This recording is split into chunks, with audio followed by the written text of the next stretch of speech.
Hi ನಮಸ್ಕಾರ, ನಾನು ನಿಮ್ಮ ರಾಯಲ್ ಹ್ಯಾಕರ್. ಇದು ಮೇ 25ರ ಕರೆಂಟ್ ಅಫೇರ್ಸ್ ವಿಡಿಯೋ ಈಗ ಓಪನ್ ಔಟ್ ಆಗ್ತಾ ಇದೆ. ಇದರಲ್ಲಿ ಸುಮಾರಷ್ಟು ಇಂಪಾರ್ಟೆಂಟ್ ಟಾಪಿಕ್ಗಳಿವೆ. ಒಂದೊಂದಾಗಿ ನೋಡ್ತಾ ಹೋಗೋಣ ಬನ್ನಿ.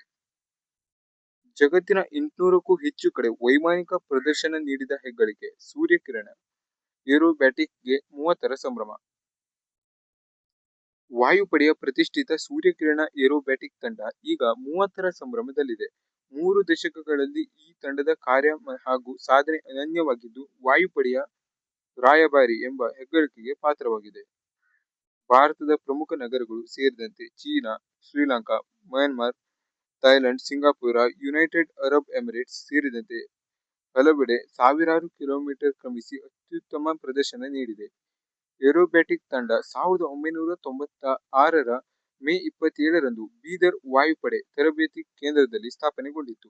1996ರ ಸೆಪ್ಟೆಂಬರ್ನಲ್ಲಿ ಕಿರಣ MK2 ಹೆಸರಿನ ವಿಮಾನಗಳ ಮೊಟ್ಟಮೊದಲ ಸಾರ್ವಜನಿಕ ವೈಮಾನಿಕ ಪ್ರದರ್ಶನ ತಮಿಳುನಾಡಿನ ಕೊಯಮತ್ತೂರಿನಲ್ಲಿ ನಡೆದಿತ್ತು. ಸ್ವಲ್ಪ ಇಂಪಾರ್ಟೆಂಟ್ ಆಗ್ಬೋದು ನೋಡಿ. ನೆಕ್ಸ್ಟ್ ಟಾಪಿಕ್ಗೆ ಹೋಗೋದಾದ್ರೆ, ಹಂಪಿ ಆಳ್ವರ ಮತ್ತೆರಡು ಭಗ್ನ ವಿಗ್ರಹಗಳು 23 ಮೀಟರ್ ಉದ್ದದ ಚರಂಡಿ ಗೋಚರ. ಅಜಾರಾರಾಮ ದೇಗುಲದಲ್ಲಿ ವ್ಯಾಳ ಶಿಲ್ಪ ಪತ್ತೆ. ಸ್ವಲ್ಪ ಇಂಪಾರ್ಟೆಂಟ್ ಆಗುತ್ತೆ ನೋಡಿ. ಹಂಪಿಯಲ್ಲಿ ಈಗಾಗಲೇ ಮುಂಚೆನೂ ವಿಡಿಯೋದಲ್ಲಿ ಹೇಳಿದಾಗೆ ಆಳ್ವರ ವಿಗ್ರಹಗಳು ಅಲ್ಲಿ ಪತ್ತೆ ಆಗಿದ್ವು. ಈಗ ಮತ್ತೆರಡು ವಿಗ್ರಹಗಳು ಪತ್ತೆ ಆಗಿದ್ದಾವೆ. ಇದ್ರ ಬಗ್ಗೆ ಸ್ವಲ್ಪ ನೋಡೋದಾದ್ರೆ, ಅತ್ಯಂತ ಶಕ್ತಿಶಾಲಿ ಮತ್ತು ರೋಚಕ ಕಾಲ್ಪನಿಕ ಪ್ರಾಣಿ ಯಾಳಿ ಎಂದು ಕರೆಯಲಾಗುವ 2 ಅಡಿ ಎತ್ತರದ ವ್ಯಾಳದ ಕಲ್ಲಿನ ಕೆತ್ತನೆಯು ಹಂಪಿಯ ಅಜಾರಾರಾಮ ದೇವಸ್ಥಾನದ ಆವರಣದಲ್ಲಿ ಪತ್ತೆಯಾಗಿದೆ. ಜೊತೆಗೆ ಆಳ್ವರ ಮತ್ತೆರಡು ಭಗ್ನ ವಿಗ್ರಹಗಳು 23 ಮೀಟರ್ ಉದ್ದದ ಚರಂಡಿ ಪತ್ತೆಯಾಗಿದೆ. ವ್ಯಾಳ ಅಂದ್ರೆ ಏನು ಅನ್ನೋದ್ರಲ್ಲಿ ಕೊಟ್ಟಿದ್ದಾರೆ, ಸ್ವಲ್ಪ ನೋಡಿ. ಸಿಂಹ, ಆನೆ ಮತ್ತು ಕುದುರೆ ನಂತಹ ಪ್ರಾಣಿಗಳ ಅಂಗಾಂಗಗಳನ್ನು ಸಂಯೋಜಿಸಿ ಸೃಷ್ಟಿಸಲಾದ ಒಂದು ವಿಶಿಷ್ಟ ಕಾಲ್ಪನಿಕ ರೂಪವೇ ವ್ಯಾಳ. ಇಲ್ಲಿ ವ್ಯಾಳ ಅಂತ ಕೊಟ್ಟಿದ್ದಾರೆ, ಈ ಕಡೆ ನೋಡಿದ್ರೆ ಯಾಳಿ ಅಂತ ಕೊಟ್ಟಿದ್ದಾರೆ. ಇದಕ್ಕೆ ಎರಡಕ್ಕೂ ಡಿಫ್ರೆನ್ಸ್ ಏನು ಅಂತ ನೋಡೋದಾದ್ರೆ, ವ್ಯಾಳ ಅನ್ನೋದು ಯಾಳಿ ಅನ್ನೋದಕ್ಕೆ ಯಾವುದೇ ಡಿಫ್ರೆನ್ಸ್ ಇಲ್ಲ. ವ್ಯಾಳ ಅಂದ್ರೆ ಸಂಸ್ಕೃತದಲ್ಲಿ ಇದೇ ಪ್ರಾಣಿಗೆ ವ್ಯಾಳ ಅಂತ ಕರೆದ್ರೆ, ಕನ್ನಡ ಮತ್ತೆ ತಮಿಳಿನಲ್ಲಿ ಯಾಳಿ ಅಂತ ಕರೀತಾರೆ. ಇದಿಷ್ಟು. ಅದ್ರ ಬಗ್ಗೆ ಸ್ವಲ್ಪ ಡೀಟೇಲ್ಸ್ ಕೊಟ್ಟಿದ್ದಾರೆ, ನೋಡ್ಕೊಳ್ಳಿ. ಮುಂದಿನ ಟಾಪಿಕ್ಗೆ ಹೋಗೋದಾದ್ರೆ, ದ್ವೇಷ ಭಾಷಣ ಕೇಂದ್ರ ಅಡ್ಡಿ. ಪ್ರಸ್ತಾವಿತ ಮಸೂದೆ ಈ ಹಂತದಲ್ಲಿ ಅಗತ್ಯವಿಲ್ಲ, ಗೃಹ ಸಚಿವಾಲಯ ಅಭಿಪ್ರಾಯ.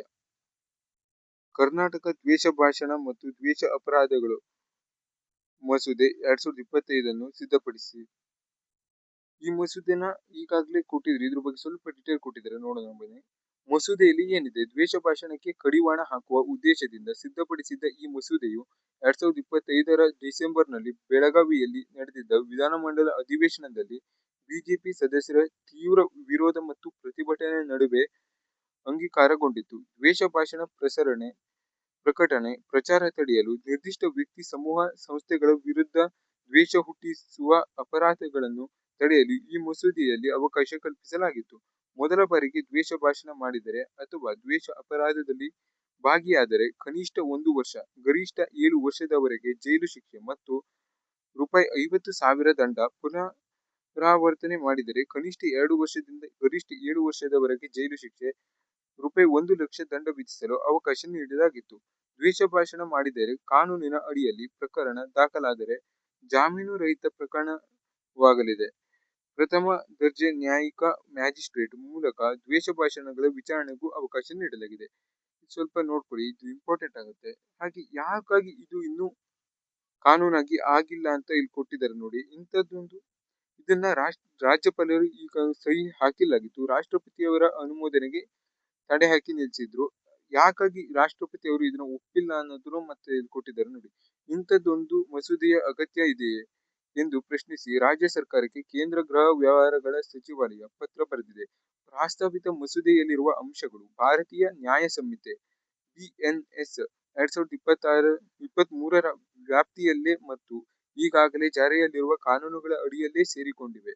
ಹೀಗಿರುವಾಗ ರಾಜ್ಯ ಸರ್ಕಾರವು ಪ್ರತ್ಯೇಕ ಕಾನೂನು ಜಾರಿಗೊಳಿಸುವುದರಿಂದ ನಕಲು ಅಥವಾ ಏಕರೂಪತೆಯ ಕೊರತೆ ಆಗಬಹುದು ಎಂದು ಕೇಂದ್ರ ಗೃಹ ವ್ಯವಹಾರಗಳ ಸಚಿವಾಲಯ ತನ್ನ ಪತ್ರದಲ್ಲಿ ಅಭಿಪ್ರಾಯಪಟ್ಟಿದೆ.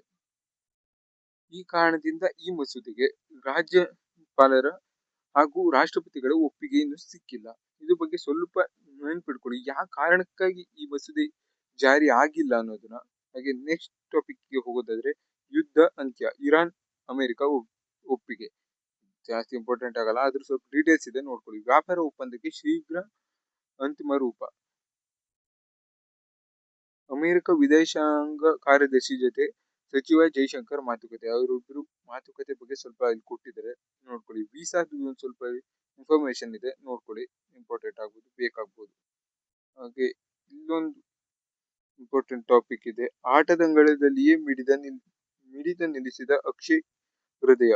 ಕರ್ನಾಟಕ ರಣಜಿ ಕ್ರಿಕೆಟ್ ತಂಡವನ್ನು ಪ್ರತಿನಿಧಿಸಿದ್ದ ಎಸ್ಎಲ್ ಅಕ್ಷಯ್ 39 ಅವರು ಭಾನುವಾರ 3ನೇ ಡಿವಿಷನ್ ಲೀಗ್ ಟೂರ್ನಿಯ ಪಂದ್ಯದಲ್ಲಿ ಆಡುವ ಸಂದರ್ಭದಲ್ಲಿ ಹೃದಯ ಸ್ತಂಭನದಿಂದ ನಿಧನರಾದರು. ಈ ಹೆಸರು ಸ್ವಲ್ಪ ನೆನ್ಪಿಟ್ಕೊಳ್ಳಿ, ಯಾವುದ್ರಲ್ಲಿ ಆಗಿದ್ರು ಅಂತ. ಮರಣ ವಾರ್ತೆಯಲ್ಲಿ ಬರುತ್ತೆ, ಇದು ನೋಡ್ಕೊಳ್ಳಿ. ಇದಿಷ್ಟು ಇವತ್ತಿನ ಟಾಪಿಕ್ ಆಗಿತ್ತು. ಮತ್ತೆ ಮುಂದಿನ ವಿಡಿಯೋದಲ್ಲಿ ಸಿಗೋಣ. ಅಲ್ಲಿವರೆಗೂ ಟೇಕ್ ಕೇರ್, ಬಾಯ್ ಬಾಯ್. ನಾನು ನಿಮ್ಮ ರಾಯಲ್ ಹ್ಯಾಕರ್. ಆದಷ್ಟು ನಿಮ್ಮ ಫ್ರೆಂಡ್ಸ್ಗಳಿಗೆ ವಿಡಿಯೋನ ಶೇರ್ ಮಾಡಿ, ಚಾನಲ್ಗೆ ಸಬ್ಸ್ಕ್ರೈಬ್ ಮಾಡ್ಕೊಳ್ಳಿ.